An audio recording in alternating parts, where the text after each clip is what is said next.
നമ്മൾ ദിവസവും ഒരുപാട് ബ്രാൻഡുകൾ കാണാറുണ്ടല്ലേ? പക്ഷേ ചില പേരുകൾ കേൾക്കുമ്പോഴേക്കും നമ്മുടെ ഉള്ളിലൊരു പ്രത്യേക വിശ്വാസം വരും. ഇന്ത്യയിൽ അങ്ങനെ ഒരു പേരാണ് ടാറ്റ. അത് ഉപ്പായാലും കാറായാലും എന്തു തന്നെയായാലും ആ പേരിനൊരു പ്രത്യേക ഉറപ്പുണ്ട്. അപ്പോൾ ഒരു സാമ്രാജ്യത്തെക്കാൾ വലുതായി ഒരു വിശ്വാസം. ഇതിനു പിന്നിൽ ഒരു മനുഷ്യനുണ്ട്. ആ മനുഷ്യനെക്കുറിച്ചാണ് നമ്മളിന്ന് സംസാരിക്കുന്നത്. രത്തൻ ടാറ്റ. ശരിക്കും പറഞ്ഞാലേ, തലമുറകളായിട്ട് ഇന്ത്യക്കാർക്ക് ടാറ്റ എന്ന് പറഞ്ഞാൽ അത് വെറുമൊരു പേരല്ല. അത് ക്വാളിറ്റിയുടെയും സത്യസന്ധതയുടെയും ഒക്കെ പര്യായമാണ്. ഈയൊരു വിശ്വാസം അതൊരു ദിവസം കൊണ്ട് പെട്ടെന്നുണ്ടായ ഒന്നല്ല, അല്ലേ? പതിറ്റാണ്ടുകളുടെ പ്രയത്നം കൊണ്ട് കെട്ടിപ്പടുത്ത ഒന്നാണ്. അപ്പോൾ സ്വാഭാവികമായും ഒരു ചോദ്യം വരും. ആരാണ് ഈ വിശ്വാസത്തിന് പിന്നിലെ ആള്? ടാറ്റ എന്ന ബ്രാൻഡിന് അതിൻ്റെ ജീവൻ നൽകിയ ആ വ്യക്തിയാരാണ്? നമുക്ക് ആ കഥയിലേക്കൊന്ന് കടന്നു ചെല്ലാം. രത്തൻ ടാറ്റയുടെ കഥയിലേക്ക്. ഏതൊരാളുടെയും ജീവിതത്തിലെ ഏറ്റവും പ്രധാനപ്പെട്ട കാലം അവരുടെ കുട്ടിക്കാലമാണെന്ന് പറയാറില്ലേ? രത്തൻ ടാറ്റയുടെ കാര്യത്തിലും അതങ്ങനെ തന്നെയാണ്. അദ്ദേഹം ടാറ്റ ഗ്രൂപ്പിന്റെ ചെയർമാൻ ആകുന്നതിനൊക്കെ എത്രയോ മുൻപ് ഒരു വ്യക്തിയെന്ന നിലയിൽ അദ്ദേഹത്തെ രൂപപ്പെടുത്തിയ മൂല്യങ്ങളെല്ലാം തുടങ്ങുന്നത് ആ കുട്ടിക്കാലത്ത് നിന്നാണ്. 1937 ഡിസംബർ 28-നാണ് അദ്ദേഹം ജനിക്കുന്നത് മുംബൈയിൽ. അദ്ദേഹത്തിന്റെ കുട്ടിക്കാലം നമ്മൾ വിചാരിക്കുന്ന പോലെ അത്ര സുഖകരമായിരുന്നില്ല. മാതാപിതാക്കൾ വേർപിരിഞ്ഞപ്പോൾ അദ്ദേഹത്തിന് തണലായി ഉണ്ടായിരുന്നത് സ്വന്തം മുത്തശ്ശിയാണ്. ശരിക്കും പറഞ്ഞാൽ ആ മുത്തശ്ശിയുടെ സ്നേഹവും ശിക്ഷണവുമാണ് അദ്ദേഹത്തിന്റെ ജീവിതത്തിന് അടിത്തറയിട്ടത്. പിന്നീട് അദ്ദേഹം പഠിക്കാൻ പോയത് അമേരിക്കയിലാണ്. കോർണൽ, ഹാർവാർഡ് പോലുള്ള ലോകത്തിലെ തന്നെ ഏറ്റവും മികച്ച യൂണിവേഴ്സിറ്റികളിൽ. പക്ഷെ അവിടെയൊക്കെ പഠിച്ചപ്പോഴും ആ ഇന്ത്യൻ മൂല്യങ്ങൾ അദ്ദേഹം മുറുകെ പിടിച്ചിരുന്നു. ആ കുട്ടിക്കാലം അദ്ദേഹത്തിന്റെ ജീവിതത്തിലെ 3 കാര്യങ്ങൾ ഉറപ്പിച്ചു. 3 തൂണുകൾ പോലെ: അച്ചടക്കം, ലാളിത്യം, പിന്നെ സത്യസന്ധത. പിന്നീട് നമ്മൾ കാണാൻ പോകുന്ന ആ വലിയ ബിസിനസ് സാമ്രാജ്യമില്ലേ, അതിൻ്റെയൊക്കെ യഥാർത്ഥ ഫൗണ്ടേഷൻ ഈ 3 കാര്യങ്ങളായിരുന്നു. ഓക്കെ, അപ്പോൾ പഠനമൊക്കെ കഴിഞ്ഞ് അദ്ദേഹം തിരിച്ചുവന്നു. അദ്ദേഹത്തിന്റെ കരിയർ എങ്ങനെയാ തുടങ്ങിയതെന്നറിയാമോ? അത് ഒട്ടും എളുപ്പമുള്ള ഒരു വഴിയായിരുന്നില്ല. ശരിക്കും പറഞ്ഞാൽ അത് ഫാക്ടറിയുടെ നിലത്തുനിന്ന് തുടങ്ങി ടാറ്റ സാമ്രാജ്യത്തിന്റെ തലപ്പറ്റേക്കുള്ള ഒരു കഠിനമായ യാത്രയുടെ തുടക്കമായിരുന്നു. ഒന്ന് ആലോചിച്ച് നോക്കിയേ, 1962-ൽ ടാറ്റ കുടുംബത്തിലെ ഒരു ചെറുപ്പക്കാരന് വേണമെങ്കിൽ നല്ലൊരു എയർ കണ്ടീഷൻഡ് ഓഫീസിൽ സുഖമായിട്ടിരിക്കാമായിരുന്നു, അല്ലേ? പക്ഷേ രത്തൻ ടാറ്റ തിരഞ്ഞെടുത്തത് ആ വഴിയല്ല. അദ്ദേഹം നേരെ പോയത് ടാറ്റ സ്റ്റീലിന്റെ ഫാക്ടറിയിലേക്കാണ്. അവിടുത്തെ ചൂടും പുകയുമേറ്റ് സാധാരണ തൊഴിലാളികളുടെ കൂടെ ജോലി ചെയ്യാൻ. അദ്ദേഹം അവിടെ സ്റ്റീല് മുറിച്ചു, ഭാരം ചുമന്നു, തീച്ചോളയുടെ അടുത്തുനിന്ന് പണിയെടുത്തു. ഇതിലൂടെയെല്ലാം അദ്ദേഹം ഒരു കാര്യം പഠിക്കുകയായിരുന്നു: ഈ ബിസിനസ്സിന്റെ ഹൃദയം പിടിപ്പ് എന്താണെന്ന്. അതായത്, മുകളിലിരുന്ന് ഓർഡർ ഇടുന്നതിനു മുൻപ് ഏറ്റവും താഴെക്കിടയിലുള്ള ജോലിയുടെ ബുദ്ധിമുട്ടെന്താണെന്ന് അദ്ദേഹം നേരിട്ട് അനുഭവിച്ചറിഞ്ഞു. ആ ഒരൊറ്റ അനുഭവത്തിൽ നിന്നാണ് അദ്ദേഹത്തിന് ജീവിതത്തിലെ ഏറ്റവും വലിയൊരു പാഠം കിട്ടിയത്.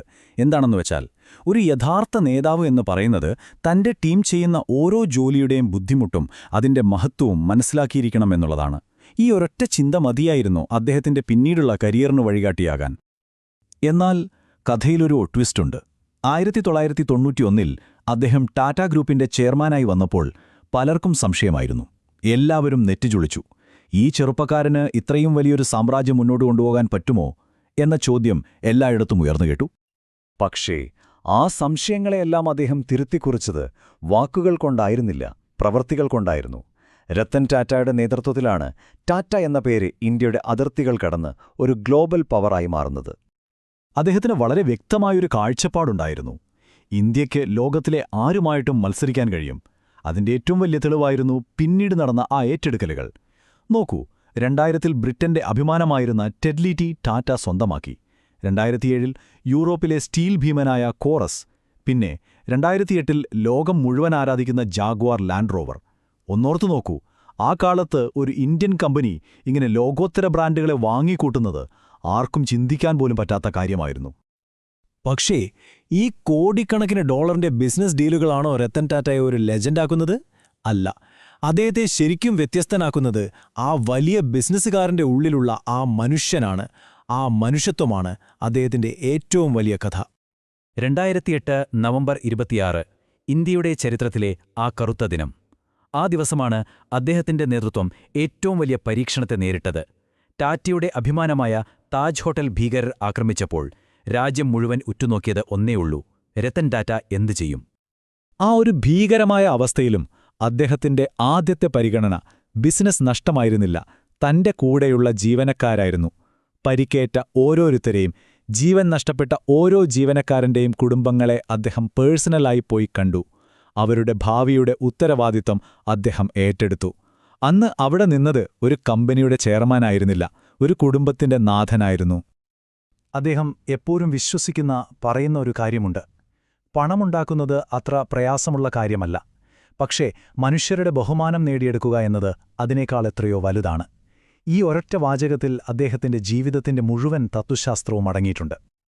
അപ്പോ എന്താണ് രത്തൻ ടാറ്റ നമുക്ക് വേണ്ടി ബാക്കി വെച്ചു പോകുന്ന യഥാർത്ഥ പാരമ്പര്യം? അത് ടാറ്റ ഗ്രൂപ്പിന്റെ മാർക്കറ്റ് വാല്യൂവോ അല്ലെങ്കിൽ ലാഭത്തിന്റെ കണക്കുകളോ ഒന്നുമല്ല.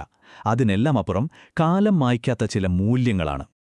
അദ്ദേഹത്തിന്റെ ജീവിതത്തെ നമുക്ക് വെറും 3 വാക്കുകളിൽ ഒതുക്കാൻ പറ്റും. 1. സത്യസന്ധത. എന്ത് സംഭവിച്ചാലും ശരിയുടെ കൂടെ നിൽക്കുക. 2. വിനയം. എത്ര വലിയ സ്ഥാനത്തെത്തിയാലും നമ്മുടെ കാലുകൾ എപ്പോഴും നിലത്ത് തന്നെ ഉറപ്പിച്ചു വയ്ക്കുക. പിന്നെ ഏറ്റവും പ്രധാനപ്പെട്ടത് 3. മനുഷ്യത്വം. എല്ലാ ബിസിനസ്സിനു മുകളിൽ നമ്മളൊരു മനുഷ്യനായിരിക്കുക. അതെ, അദ്ദേഹത്തിന്റെ ജീവിതം നമ്മളെ പഠിപ്പിക്കുന്നൊരു വലിയ കാര്യമുണ്ട്. വിജയമെന്ന് പറയുന്നത് കുറേ പണമുണ്ടാക്കുന്നത് മാത്രമല്ല. ആ വിജയത്തിന് അർത്ഥമുണ്ടാകണമെങ്കിൽ അതിൻ്റെ കൂടെ സത്യസന്ധതയും വിനയവും മനുഷ്യത്വവും കൂടി വേണം. അപ്പോൾ മാത്രമേ അത് യഥാർത്ഥ വിജയമാവുകയുള്ളൂ. അതുകൊണ്ടുതന്നെ രത്തൻ ടാറ്റയുടെ കഥ വെറുമൊരു ബിസിനസ്സുകാരന്റെ വിജയകഥയല്ല. ഇത് മൂല്യങ്ങളുടെ കഥയാണ്. ഒരു നേതാവ് എങ്ങനെയായിരിക്കണം എന്നതിലുപരി ഒരു നല്ല മനുഷ്യൻ എങ്ങനെയായിരിക്കണം എന്ന് പഠിപ്പിക്കുന്ന ഒരിക്കലും മാഞ്ഞുപോകാത്തൊരു പാഠമാണ് അദ്ദേഹത്തിന്റെ ജീവിതം.